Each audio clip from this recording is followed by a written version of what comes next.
Bakery Fair 2025. So what will happen at the bakery fair? So, sa Bakery Fair po, we will have this, una-una, all the bakers all around the Philippines, all regions, darating po yung mga Bakers Club, Ilonggo Bakers Club, Visayan, from Phil Baking Group. Also, we are all around the Philippines, darating po lahat to. And also, we have international mga chef and master bakers to share their knowledge and technologies sa baking. Mga usong-uso ngayon mga tanong, nagtaas po tong ingredient ito, nagtaas na itong ganito ganyan, no? So lahat yan yung mga, itong bakery fair, yan po yung sasagot sa katanungan nila. Yan din po, that it will be the solution for all the bakers sa mga problema na yan. And ito rin po yung pagkakataon na first time in the na magkakaroon kami ng town hall meeting, kumbaga with all the bakery associations, different bakery associations around the Philippines. And also, magkakaroon tayo ng forum with the international bakery associations. So member po tayo ng International Bakery Association. Dito po magkakaroon ng forum, then i-share nila sa atin how do they do their bakery business sa ibang bansa. Paano po siya naging success? For example, a very good example, hindi na masyadong mga over-the-counter na binibili. Uso na po sa ibang bansa na online deliveries po. Meron po tayo sa isang malaking bakery sa China, which is ang business lang niya talaga online. No?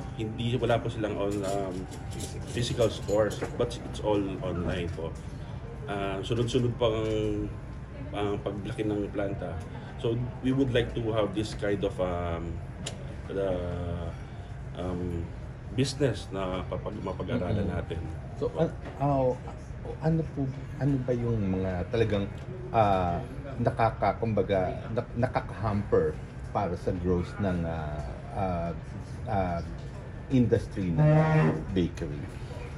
Well, this time lumalabas na po yung marami pong lumalabas na issues like trans fat, yung mga gano'n po.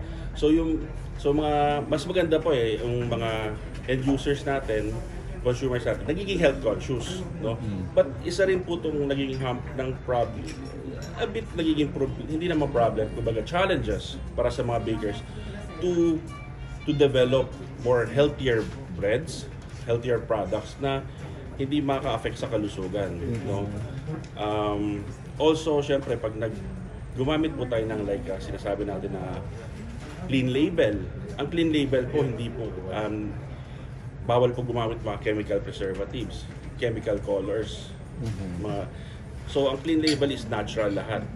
So, which is, nagiging trend na po ito sa ibang bansa. And sa Philippines po, tuloy-tuloy na rin po ito. Ang FDA, unti-unti rin sinusulong ito. So, lahat naman to may binabago ka na in-improve. May cost.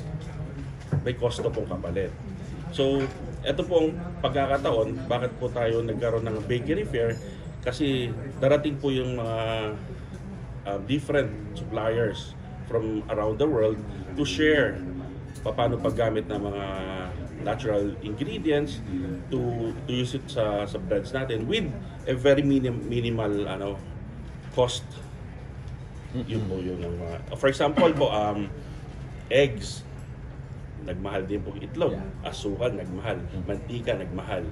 So marami po tayong mga partners that they will share their expertise, their ingredients na sa ating mga bakers, paano gamitin itong mga magagandang ingredients which will not hamper yung cost. Yes po.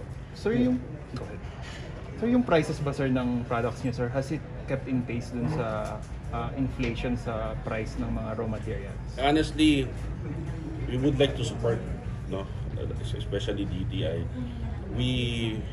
Hanggang ngayon we remain yung mga presyo, but meron din tayong mga napagbigyan din naman tayo na to, you know, baka mag-increase ng kaunti. But yun nga po, minsan medyo kulang ng konti, pero still just to serve the public, we still remain din yung mga presyo.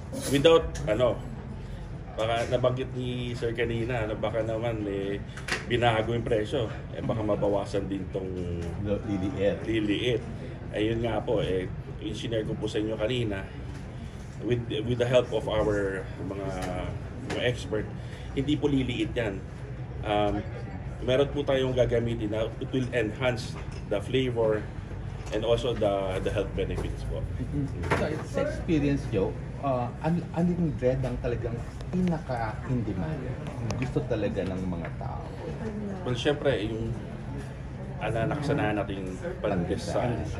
Actually, ang pandesal, sir, if I may add, healthy naman to It's just nagkaroon ng evolution from my lolo time. Kaya nga pandesal, sal is salt. Wala po ang original pandesal. Ang tinatawag, uso ngayon artisan. Hindi po sila naglalagay ng asukal. Kasi asukal is one of the medyo iniiwasan natin. So, try the pandesal. Yan, isa yung the best solution for mga diabetic. With, syempre, ang flour itself, meron na pong sugar yan. Diba? So, eat moderately pa rin. Sir, how do the bakers cope with the price increase? That's what we're going to find solutions in the bakery fair. Yes. Yeah. That's the reason why we have the bakery fair. So we have these solutions for the price. Yung mga pupunta sa bakery fair na mga non-bakers, anong ma-expect nila? Well, it's very exciting, no? The Bakery Fair 2025, hindi lang po to para sa mga business like may mga bakeries. These are also for bakers enthusiasts. So, kung hindi ka po baker, baka paglabas mo ng bakery fair, baka mag-decide ka na, bukas magtatayo na ako ng bakery. Dahil dito po, hindi lang po to just exhibit. It's like a show. Kumbaga meron po tayong highlight po natin, meron po tayong mga beauty pageants, no? May Miss Universe, Miss World. Dito po meron din tayo ng Regal Tears. Kumbaga, it's a red carpet event na punong-puno ng mga wedding cakes. Highlight. We have this competition na ang grand champion mag-uwi ng 150,000 pesos. Do you have plans of inviting celebrities na mahilig mag-bake? Like, halimbawa si Ai, talagang pinagmamalaki niya yung kanyang ube pandesal hanggang sa stage. Yeah. So, hi Ai. Baka if we may invite you to our bakery fair, you know. Also, Marian. Yeah, and, At si Marian, no? yes. Opo, and meron po tayo isang napaka-sexy baker, si Rian Ramos. Baka mapagbigyan niyo po kami. No? Actually, we send invites, hindi pa lang kami nakapag-announce. Sir, Waiting for that. Sir, with the challenges you mentioned earlier, what kind of government support is the industry clamoring for? Honestly, isa support na naman po sa presyo naman ng ang support na po ay nanggagaling sa mga, siyempre yung mga suppliers din natin, suportado rin naman sila ng gobyerno. So kahit paano, instead na magtaas sila ng dire-diretso, sila rin kinokontrol na nila yun. Sir, may price increase petition po kayo sa DTI? Sir Wilson? Sabi pag-aaralan pa nila.